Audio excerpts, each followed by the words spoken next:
इस सेशन में बच्चों हम लोग प्रोबेबिलिटी मतलब कि प्रायिकता स्टार्ट करेंगे और आपके 12th क्लास के सिलेबस में इस टॉपिक में सबसे पहला जो सब टॉपिक है कंडीशनल प्रोबेबिलिटी मतलब कि सप्रतिबंध प्रायिकता।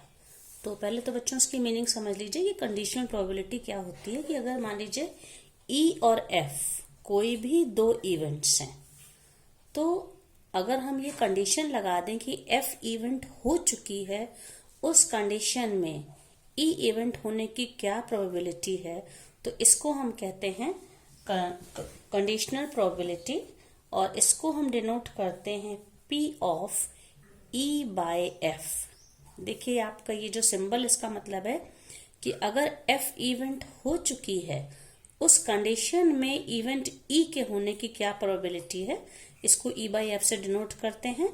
और इसका जो फॉर्मूला होता है, इसको अभी हम लोग आगे एग्जाम्पल से समझेंगे, पर पहले आप फॉर्मूला देख लीजिए। P of E intersection F upon P of F, जबकि given that P of F is not equal to 0। ये फॉर्मूला होता है, तो इसको हम लोग एक एग्जाम्पल से करेंगे। तो मान लीजिए कोई सैंपल स्पेस हमने लिया है जहां पे हम लोग एक साथ 3 कॉइन्स को उछालते हैं, ठीक है, थ्रोइंग 3 कॉइन्स साइमल्टेनियसली। तो जो उसका सैंपल स्पेस बनेगा, ये सब आप लोग बच्चों 11th क्लास में कर चुके हैं कि क्या क्या कितने इसमें सैंपल पॉइंट्स हैं या कितने इवेंट्स पॉसिबल हैं। कि या तो तीनों कॉइन में एच एच एच आ जाए, फर्स्ट 2 में हेड आए और थर्ड में टेल आए, या फर्स्ट कॉइन का हेड, सेकंड का टेल, थर्ड का हेड, या टी एच एच और एच टी टी, इसके बाद टी एच टी, फिर टी टी एच और टी टी एंड टी। तो आप ये देख सकते हैं यहाँ पे कि यहाँ पे 8 सैंपल पॉइंट्स हैं, ठीक है। अब अगर मान लीजिए मैंने कोई इवेंट ई ली है, ई इवेंट ली है, क्योंकि 3 हम लोगों ने 3 कॉइन को एक साथ उछाला है, तो at least 2 heads, if the outcome is at least 2 heads, तो इवेंट ई हमारी क्या होगी, कम से कम 2 हेड आए, मतलब 2 आए या 2 से ज्यादा आए। तो इसी सैंपल स्पेस से हमको सेलेक्ट करना पड़ेगा। तो आप देख लीजिए 2 हेड या 2 से ज्यादा हेड का मतलब है कि 3 हेड्स पॉसिबल हैं।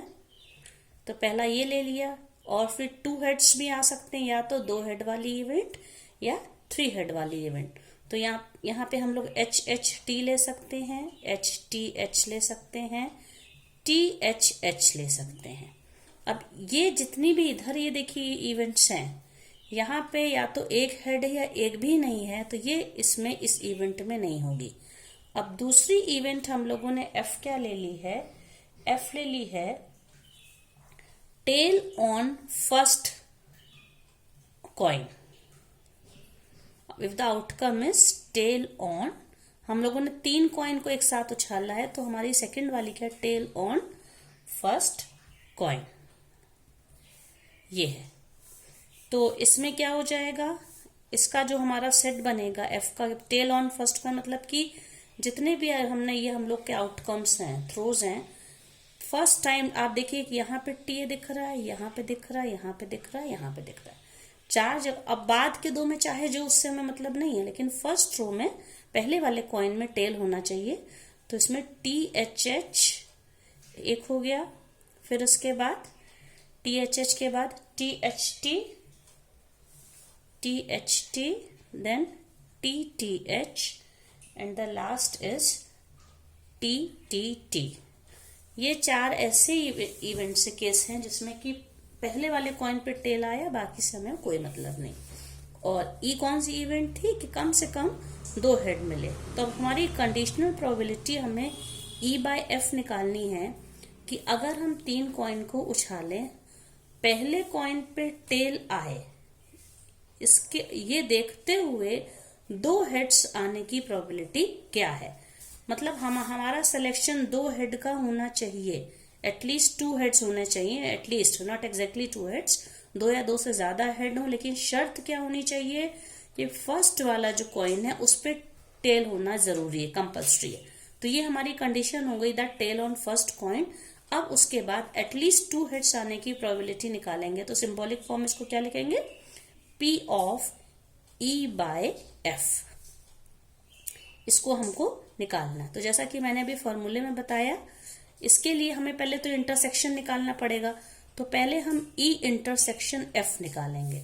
मतलब कि ये E सेट है, ये F है, ये तो इनका इंटरसेक्शन में हमको क्या मिलेगा, आप देख सकते हैं। इन दोनों को कंपेयर अगर हम करें तो ये जो THH है यही दोनों में कॉमन है, एक ही यहाँ पे कॉमन है THH, एक ही सैंपल पॉइंट है। अब हम सबसे पहले निकालेंगे फॉर्मूले के हिसाब से, हमें इन दोनों की प्रोबेबिलिटी चाहिए। तो probability of E intersection F, तो ये फॉर्मूला हम लोग ऑलरेडी 11th क्लास में देख चुके हैं कि यहाँ पे टोटल 8 का सैंपल पॉइंट्स है, इसका कार्डिनल नंबर 8 है, और जो हमारा फेवरेबल जो इवेंट है जिसके लिए प्रोबेबिलिटी निकालनी, वहां का सैंपल पॉइंट 1 है।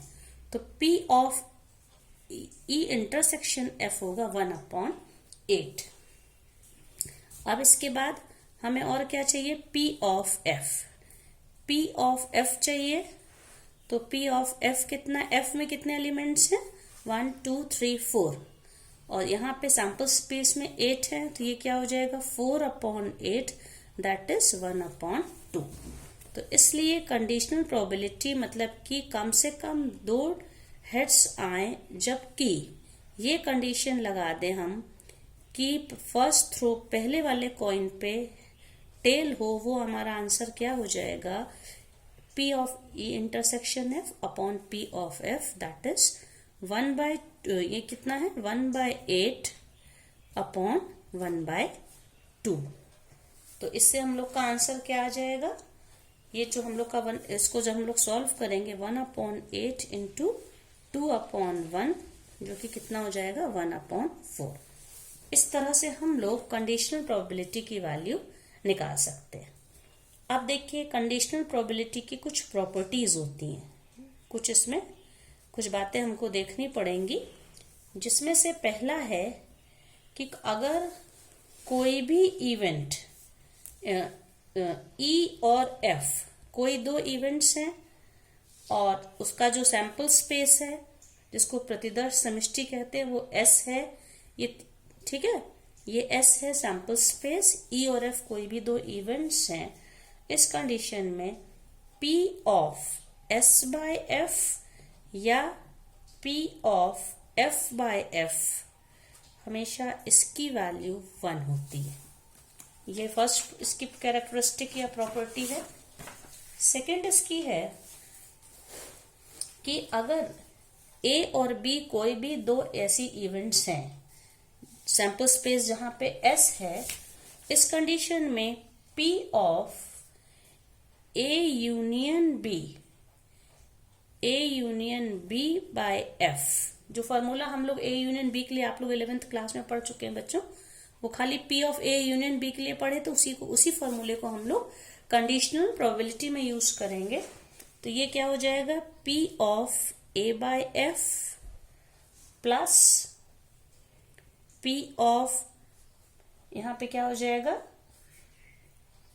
B by F minus P of A intersection B by F।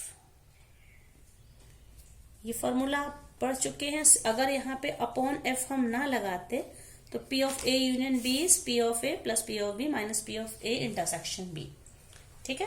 और इसका एक स्पेशल केस है कि अगर ये दोनों A और B 2 म्यूचुअली एक्सक्लूसिव इवेंट्स हैं, मतलब उसमें कुछ भी कॉमन नहीं है, उस केस में क्या हो जाएगा, if A and B are mutually exclusive events,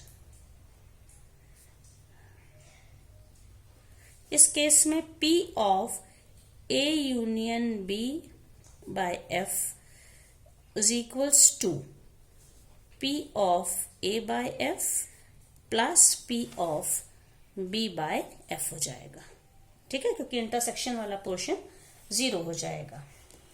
third है जो बच्चों बहुत हम लोग काफी हमारे कान आएगी, इसको हम लोग पहले ही पढ़ चुके, कोई इवेंट A के लिए नॉट ए होता है 1 माइनस पी ऑफ ए, उसी को यूज करेंगे P of E dash by F. E bye F का फॉर्मूला तो हम लोग जानते ही हैं, यहां हम लोगों ने स्टार्टिंग में ही देखी, ये देखा हुआ है। तो पी ऑफ ई डैश का मतलब होता है नॉट ई। अगर मान लीजिए कोई इवेंट ई है, उसके होने की प्रोबेबिलिटी 1/3 है, तो ई डैश की क्या होगी प्रोबेबिलिटी 1 माइनस 1/3 दैट इज 2/3। उसको ई डैश मतलब होता है नॉट ई। तो P of E dash upon F ये क्या होता है 1 minus P of E bye F. ठीक है, अब इसी प्रॉपर्टीज को यूज करके हम क्वेश्चंस को सॉल्व कर सकते हैं। और एक चीज और है बच्चों, जैसे मैंने अभी एग्जांपल लिया था, P of E bye F निकाला था, तो इंटरसेक्शन में से पी ऑफ एफ को डिवाइड किया था। अगर इसी केस में हमें पी ऑफ एफ बाय ई निकालना होता, तब हम क्या फॉर्मूला होता, P of F intersection E upon क्या हो जाता, पी ऑफ ई। तो चीज वही है, जो चीज नीचे होगी वो यहाँ पे डिनोमिनेटर में होगा। तो आप देखिए इंटरसेक्शन की प्रोबेबिलिटी 1/2 है, और ई इवेंट ई की प्रोबेबिलिटी क्या होगी, यहाँ पे 4 सैंपल पॉइंट है, सैंपल स्पेस में 8 है, तो क्या हो जाएगा ये 4/8 दैट इज 1/2। तो क्या हो जाएगा ये, अब इंटरसेक्शन में 1/8 था, ये दिस वॉज 1/8 डिवाइडेड बाय 1/2, तो ये अगेन इट इज 1/4।